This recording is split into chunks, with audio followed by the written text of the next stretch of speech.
Attention, si tu pratiques le jeûne intermittent, tu as 2 fois plus de chances de mourir du cœur que les personnes ne le pratiquant pas. C'est en tout cas ce que vient de révéler une étude présentée très récemment au congrès de l'AHA, l'American Heart Association. Je sais, mon anglais est incroyable. Est-ce que c'est n'importe quoi? Est-ce que les statistiques sont erronées? Bref, vous avez été hyper nombreux à me partager cette étude pour que je la commente et c'est ce qu'on va faire dans cette vidéo générique.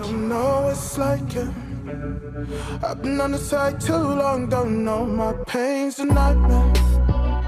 Devil on my back, fuck that and overdose.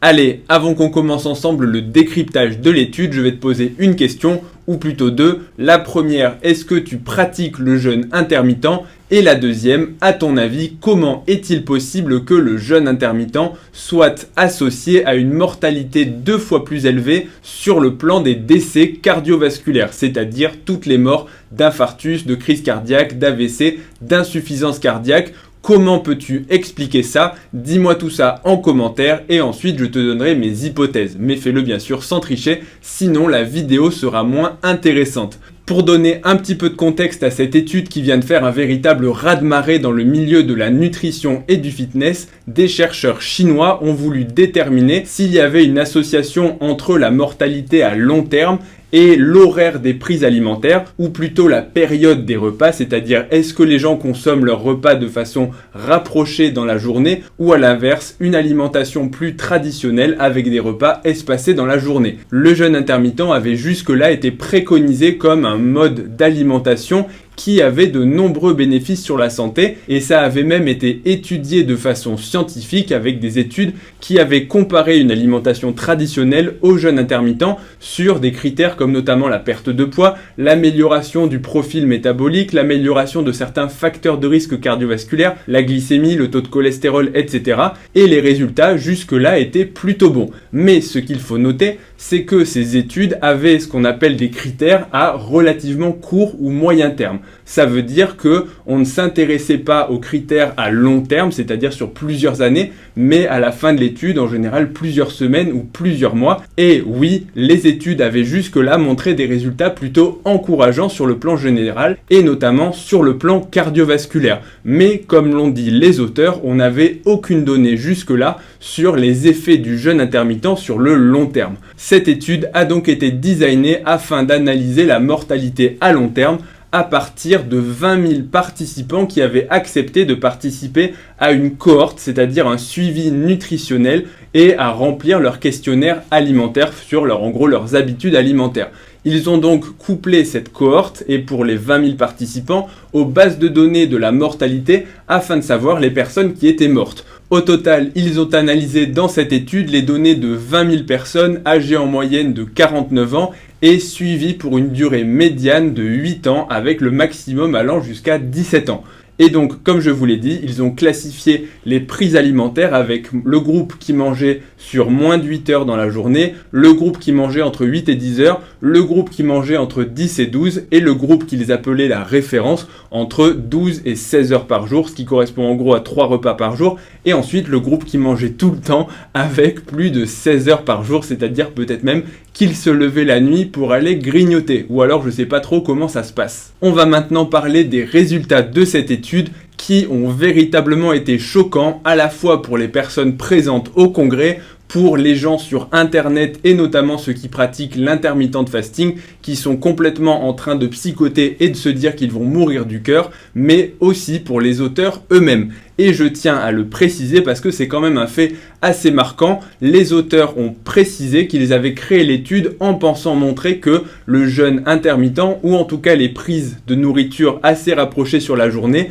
allait avoir un impact positif sur la mortalité en diminuant celle-ci. Déjà le fait de manger, donc ce qu'on va appeler le jeûne intermittent, moins de 8 heures, n'avait pas d'amélioration de la mortalité. Il y avait dans les données brutes un petit surrisque mais qui n'est pas statistiquement significatif, ça veut dire qu'on ne peut rien conclure, c'est dans l'intervalle qui est lié au hasard, mais sur les sous-groupes de type de mortalité, il y avait 91% de chances de mourir en plus que le groupe contrôle de mortalité cardiovasculaire et pour le coup de façon statistiquement significative. C'est-à-dire que l'association a très peu de chances d'être liée au hasard. Et l'autre chose assez surprenante, c'est que les personnes qui étaient atteintes de cancer et qui mangeaient le plus, c'est-à-dire plus de 16 heures dans la journée, avaient un taux de mortalité du cancer qui était moindre. Alors attention parce que je sais, on va en discuter un tout petit peu après de l'interprétation de ces résultats, il y a plusieurs écueils possibles,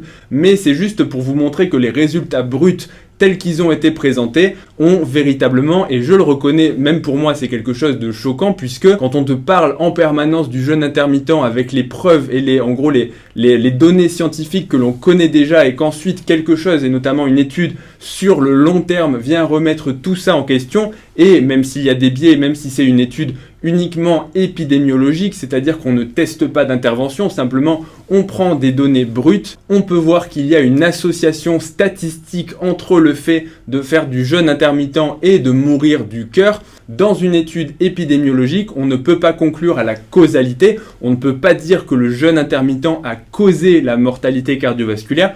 Tout ce qu'on peut dire, c'est que les personnes qui pratiquent le jeûne intermittent sont statistiquement plus associées à une mortalité cardiovasculaire, sans forcément dire qu'il y a un lien de causalité. Et c'est maintenant la nouvelle partie de la vidéo. Qu'est-ce que j'en pense et que peut-on dire de ces résultats ? La première chose que je vais quand même signaler, c'est qu'il faut prendre, comme tous les résultats d'études, ces résultats avec des pincettes. Déjà parce qu'une étude ne peut jamais remettre en question tout ce qui a été acquis auparavant. Cette étude a été faite comme toutes les autres études par une équipe de chercheurs et donc il est possible qu'il y ait eu quand même des erreurs. C'est toujours à garder en tête, une étude a pu être truquée, une étude a pu être mal faite, peut-être que le statisticien s'est trompé sur l'analyse des résultats.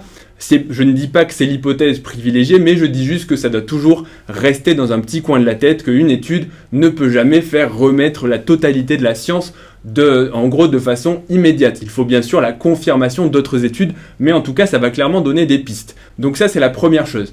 Deuxième chose maintenant, c'est une étude qui a été uniquement présentée sous forme ce qu'on appelle d'abstract, c'est-à-dire de résumé. On a uniquement un poster et on n'a pas toutes les données de l'étude. Cette étude n'a pas encore été revue sur la méthodologie, sur les données par le comité de lecture et de revue scientifique, donc ça n'a pas encore été ce qu'on appelle dans le jargon peer review, c'est-à-dire revue par les pairs. Donc pour l'instant, on a simplement les données présentées telles quelles par les auteurs, mais pas encore analysées par la communauté scientifique. Donc possiblement que une fois qu'on va voir l'étude, on se dira ok, en fait la méthodologie était peut-être pas bonne. Attention, je parle encore une fois de possibilités et non pas que c'est le cas. Peut-être que l'étude sera très bien faite. Maintenant, sur le plan véritablement du contenu, pourquoi est-ce que l'intermittent fasting, le jeûne intermittent, peut être lié avec une augmentation de la mortalité cardiovasculaire? Ce qu'on peut dire également, c'est que on n'a pas plus de données sur les populations. C'est-à-dire que là, on a uniquement des données sur les horaires alimentaires des gens,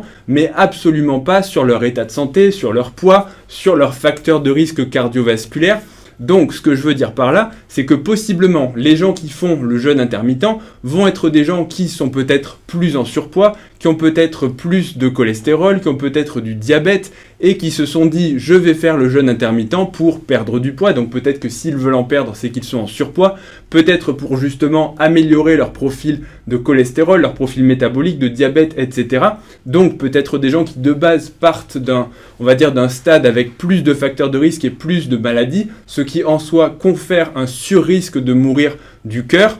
Donc c'est quelque chose qui est à prendre en compte. Ce sont des facteurs confondants qui ont pu possiblement, ils n'enlèvent pas l'association statistique, mais simplement ils peuvent expliquer qu'on ait trouvé ces résultats et expliquer qu'il n'y ait pas forcément de causalité entre le temps de prise alimentaire, le jeûne intermittent, et la mortalité, mais que ce soit simplement un marqueur indirect. On n'a pas non plus de données sur les autres paramètres alimentaires. Est-ce que les personnes consommaient plus de calories? Est-ce que le fait de manger de façon plus rapprochée augmentait la densité des aliments et donc les choix alimentaires? Si on mange sur une période de 8 heures, il faut manger des aliments qui vont être plus denses en énergie, donc peut-être qu'on peut être amené à manger de la nourriture, je vais dire, un petit peu moins saine, justement pour arriver à faire rentrer le total calorique dans cette période plus courte. Bref, tout ça, ce sont des facteurs à prendre en compte et à ne pas négliger. Donc pour l'instant, on n'a pas ces facteurs, donc c'est très dur d'établir une causalité, c'est même impossible, et donc ça reste quelque chose de descriptif. Il va falloir le creuser dans l'étude finale quand elle sera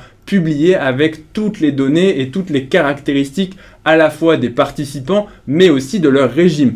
Autre petit détail, et c'est quand même pas un détail moindre, c'est que l'étude se basait sur les personnes et leur questionnaire alimentaire au moment de l'inclusion. C'est-à-dire que les personnes ont uniquement une seule fois donné leur questionnaire alimentaire, et ça veut dire que s'ils ont fait le jeûne intermittent il y a 10 ans et qu'ensuite ils ont arrêté, eh bien ils sont quand même considérés dans le groupe du jeûne intermittent. Tout ça, on ne le sait pas, et donc ça peut là aussi être un facteur un petit peu limitant de l'étude pour expliquer les résultats. Et enfin, et je pense que ça va être très intéressant, c'est que peut-être il n'y a aucun biais ou aucun facteur confondant dans cette étude et il y a véritablement une association entre l'intermittent fasting et le fait d'avoir une mortalité plus élevée au niveau cardiovasculaire. Et comment est-ce qu'on peut expliquer ça? Et c'est le moment de faire toutes vos hypothèses. Et les hypothèses, elles sont nombreuses. Déjà, le fait possiblement de manger de façon plus rapprochée, on n'arrête pas de dire oui, mais ça met le corps, ça met le métabolisme au repos pendant le reste de la journée, ce qui est peut-être vrai, mais peut-être que à l'inverse, le fait de le faire travailler beaucoup plus sur le plan digestif et sur le plan métabolique pendant une période plus rapprochée, c'est finalement quelque chose de délétère. Donc ça, c'est quelque chose déjà qu'on peut envisager. Ensuite, une autre hypothèse est celle au niveau hormonal. Je sais que ça va peut-être choquer certaines personnes, mais il est très possible que le fait de passer une partie de la journée à jeun ne soit pas forcément bon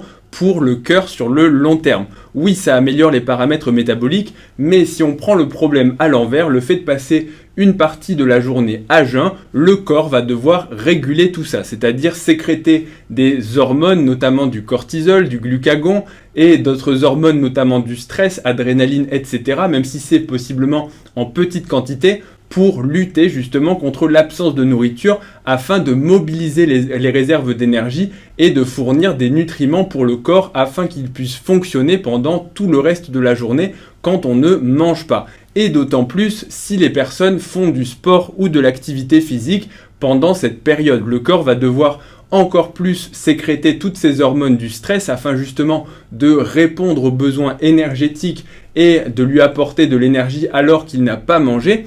Et ces hormones du stress, elles sont toxiques pour le cœur. Et ça, c'est quelque chose de prouvé. Et il est possible que même si ce soit contre-intuitif, le fait d'adopter une telle alimentation très resserrée sur la journée soit peut-être, oui, bénéfique sur la perte de poids, bénéfique à court terme sur la glycémie parce que forcément on mange moins, mais que à la longue, les petits morceaux de stress mis bout à bout puissent fatiguer le cœur et conduire à cette augmentation de mortalité que l'on a observée. Et je sais que ça peut paraître là aussi très paradoxal, mais parfois dans les études, on a des grosses surprises. Et je vais vous donner un exemple en cardiologie qui a marqué la cardiologie. C'est une étude qui a été faite dans l'insuffisance cardiaque. En gros, pour la résumer très rapidement, l'insuffisance cardiaque, c'est quand la pompe cardiaque est un petit peu fatiguée. Et donc, qu'est-ce qu'on se dit dans le concept? Et c'était le concept des années 90, on se dit il faut donner des médicaments qui vont augmenter la force de contraction du cœur. Et notamment, on avait un candidat qui était parfait pour ça, qui s'appelle la milrinone. Et la milrinone, c'était un médicament qui permet justement de donner au cœur un petit coup de boost, justement pour qu'il se contracte plus fort. Et tous les paramètres, que ce soit hémodynamique ou autre préclinique, avait montré une amélioration. C'est-à-dire que quand on avait donné de la milrinone à des participants, à des humains, dans des laboratoires, bref, tous les paramètres cardiaques étaient améliorés. Le débit cardiaque augmentait, la force de contraction augmentait également, donc on s'est dit, c'est super, ce médicament va révolutionner l'insuffisance cardiaque, et donc on va démarrer un essai clinique. On va le donner à deux groupes, un groupe qui va prendre le médicament, un groupe placebo, et ensuite on va voir lequel fait mieux. en étant persuadés, et là aussi à l'époque les auteurs étaient persuadés que la milrinone allait faire beaucoup mieux que le placebo. Et qu'est-ce qui s'est passé? Au bout d'un an, l'étude a été arrêtée parce que les gens dans le groupe milrinone mouraient 30% de plus que le placebo. Et ça a été un choc dans le monde de la cardiologie parce que personne ne comprenait, ce médicament était hyper prometteur. Toutes les études avant avaient montré que à court terme, ça améliorait la pompe cardiaque, mais en réalité, eh bien, les gens mouraient beaucoup plus. Et quand on lit tous les papiers de l'époque, les éditoriels, les couvertures et les préfaces des journaux, en gros, ça a vraiment été un raz-de-marée, possiblement comme était en train de le faire cette étude sur le jeûne intermittent. Et personne ne comprenait, tout le monde y allait de sa petite hypothèse, peut-être qu'il y a d'autres choses, peut-être qu'on ne comprend pas, peut-être que l'étude a été mal faite. Et au final, je vais vous passer les détails, mais on s'est rendu compte justement à cette occasion qu'en réalité, oui, on améliorait l'insuffisance cardiaque sur le court terme, dans les jours et les 2-3 premières semaines, mais ensuite, le fait justement de donner un médicament comme ça qui allait stresser le cœur en le faisant se contracter beaucoup plus fort, allait le fatiguer beaucoup plus vite et le détériorer sur le plan du tissu et de son fonctionnement.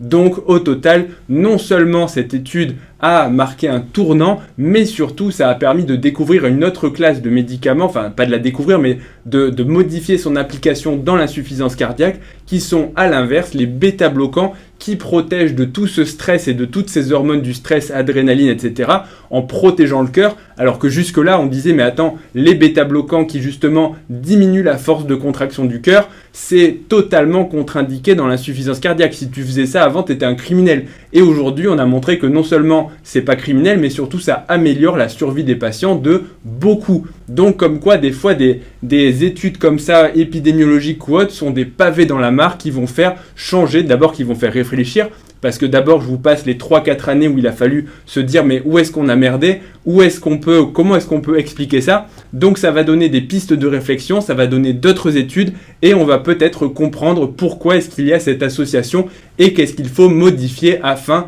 de vivre ou en tout cas d'adapter les pratiques alimentaires. Voilà donc pour cette petite vidéo sur le jeûne intermittent et la mortalité cardiovasculaire. Je n'ai pas forcément plus d'explications que vous. J'attends impatiemment l'étude complète dans sa publication. De mon côté, je n'ai donné que 2 explications, mais il en existe certainement d'autres et possiblement d'autres qui vont être aussi bonnes. Donc surtout, n'hésite pas, dis-moi en commentaire ce que t'en penses et s'il y a des choses que j'ai ratées. Avant de partir, n'oublie pas de mettre un pouce bleu, si la vidéo t'a plu, bien évidemment, de t'abonner à la chaîne pour ne rien rater des prochaines vidéos. Retrouve-moi aussi sur Instagram et sur TikTok, ledoc.pm, et je te dis à bientôt pour la prochaine vidéo. Salut à tous!